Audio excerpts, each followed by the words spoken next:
Sonia, pabili po! Yuhu! Ano ang bibiliin mo, Bebang? Hala, ikaw yung tindera ko, Kuwa! Oo, kasi wala si Aling Sonia. Pumunta siya sa palengke. Ganun ba? Ang galing naman! Pinagbantay ka ni Aling Sonia ng tindahan! Ano palang bibiliin mo, Bebang? Sabihin mo na. Bibili ako ng pansit canton, biskuit, soft drinks, tsaka kape ni nanay. Bebang, hindi ko alam yung kape. Ano ba yon? Nagbibenta ka, pero hindi mo alam. Ayun o, yung nakasabit. Okay, mag-antay ka lang. Kukunin ko. Yahoo! Si Kokowa, nagbibenta, pero hindi alam yung kape. La la la la la la la. May piso ako. Bibili ako sa tindahan ni Aling Sonia. Ay, si Bebang, bumibili rin sa tindahan ni Aling Sonia.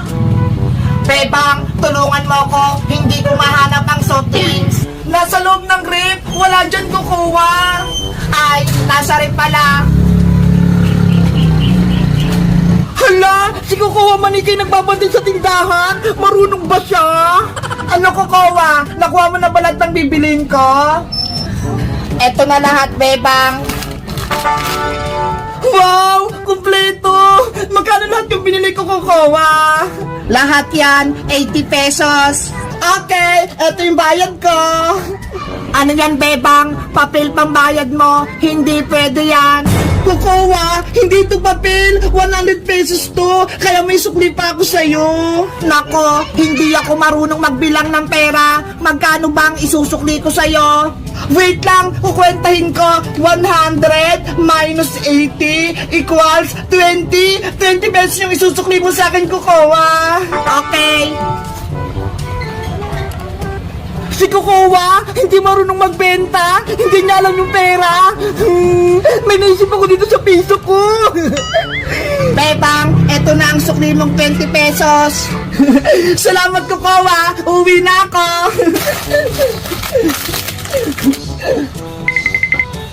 Babay, Bebang. Bili ka ulit sa akin.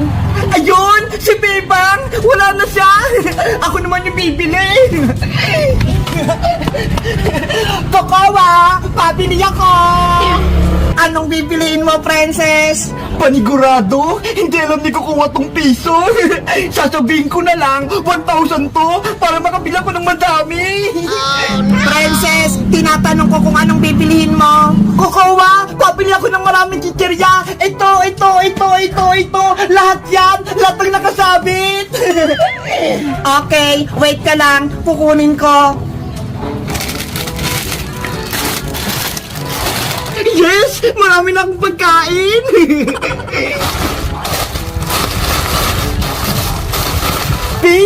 Piso! Magiging 1,000 ka! Maluloko ko si Kukuha!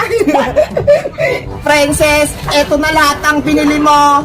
Wow! Ang daming chichirya! Iba-iba! Panigurado mabubusog ako!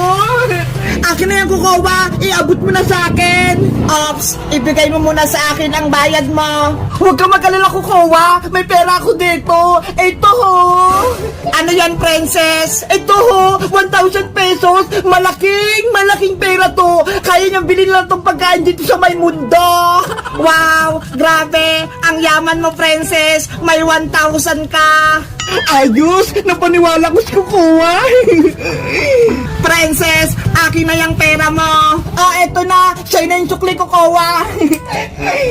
Ganito pala ang 1,000! Ibigay mo na yung mga chichirya ko! Okay, eto na!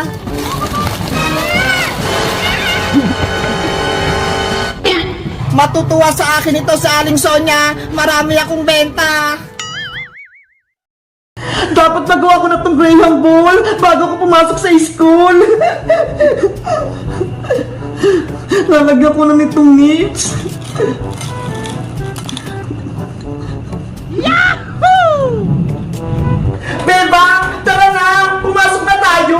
Wait lang, Iska! Gumagawa pa ko ng Graham Ball para may bangon tayo. Ay! Graham Ball! Masarap ka na!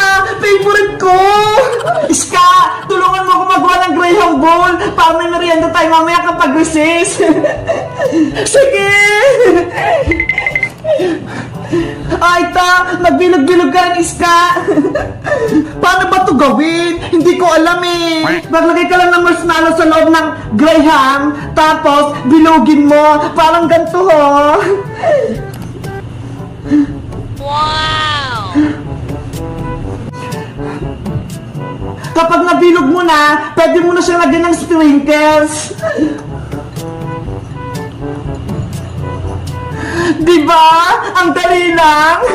Sige, susubukan ko.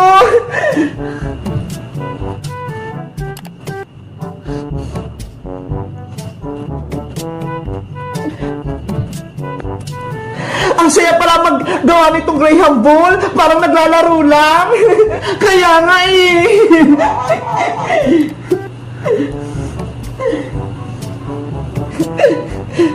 Eto, Bebang, okay na ba? Ayan, ganyan nga. Tapos, ibalot mo na dito sa sprinkles, o kaya dito sa marshmallow, o kaya dito sa may nips. Sa sprinkles ko na ilalagay.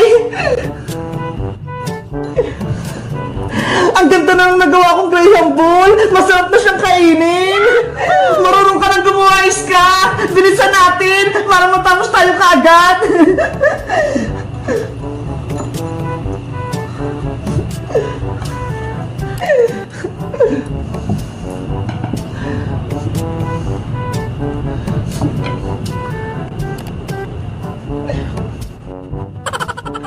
Gagawa naman ako ng Graham Balls, yung grapes yung nasa loob.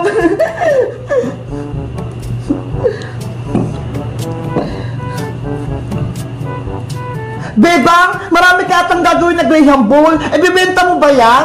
Hindi ipapamigay ko nito sa school, Iska, sa mga classmate natin at kay teacher. Pati ba si Princess? Bibigyan mo, Bebang? O, Iska, bibigyan ko rin si Princess. Kaso, may special na flavor ako sa kanya. Yung Graham Ball niya, lalagyan ko ng kalamansi, hindi marshmallow. Bakit may kalamansi yan, Bebang? Maasim yan Magiganti ako kay Princess dahil pinayak niya ako kahapon.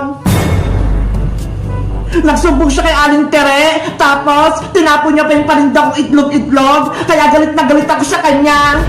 Yari, mag-away na talaga si Princess pati si Bebang. Dapat matikman ni Princess tong Graham Ball na may kalamansi. Kapag tinikman niya to, makakasim siya, tapos iiyak siya.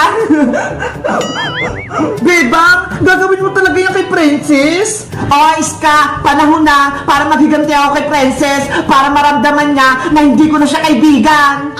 Ano ba yan? Mag-away na yung dalawang kaibigan? Lalagyan ko to ng maraming sprinkles para kunin ni Princess. Mata ko naman yun Panigurado, kakainin niya to.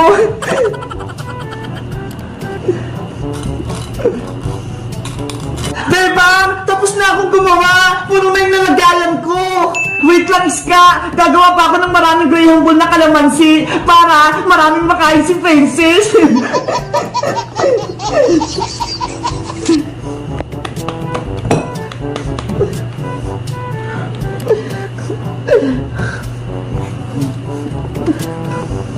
Hindi naman malalaman ni Princess na kalamansi itong nasa loob Kaya magiging successful yung prank ko.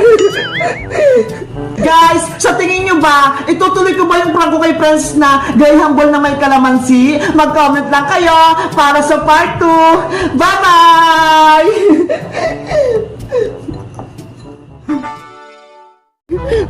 Hala! Ano to? Parang star! Pwede kaya itong hawakan? Susubukan ko nga! Hala! Ang galing Ang cute! Star na maliit! Good morning! Ang saya ng umaga ko! Nandito ako sa dagat! Tingnan nyo lalabas ako! Yahoo! Ayan tignan nyo guys ang dami naming kapitbahay na nagtitent dito. Ang kukit ng tent nila, ang liliit. Sa akin tignan mo, ang laki-laki. Tapos may bintana pa ako sa kanila. Tignan nyo, Parang mga bibi. Tara guys, tignan natin yung dagat. Maglilibot-libot ako. Grabe. Walang tao dito guys. Ang daming mga puno dito guys, oh. Pwedeng maglambitin. Tapos ang daming tahimik pa. Wow! Hala, ayun yung bangka, oh.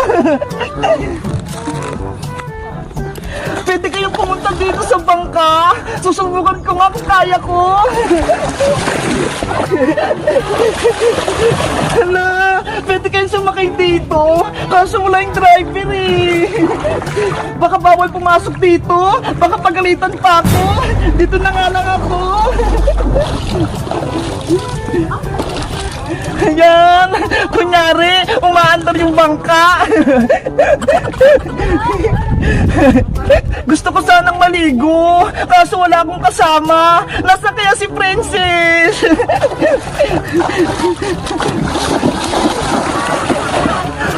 Good morning pa! Ang gaganda niyo naman!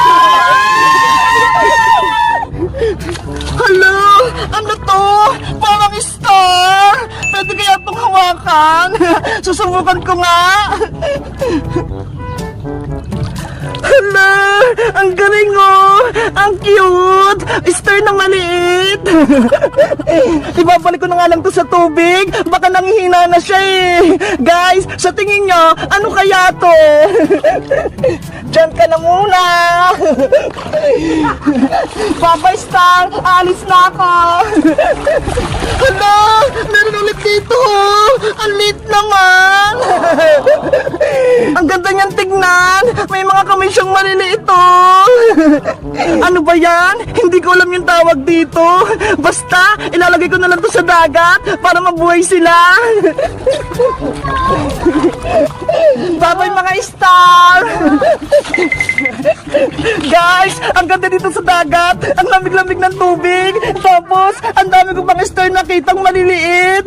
Kayo ba? Magdadagat din ba kayo? Mag-comment lang kayo. Bye-bye! Pupunta na ako sa tent ko.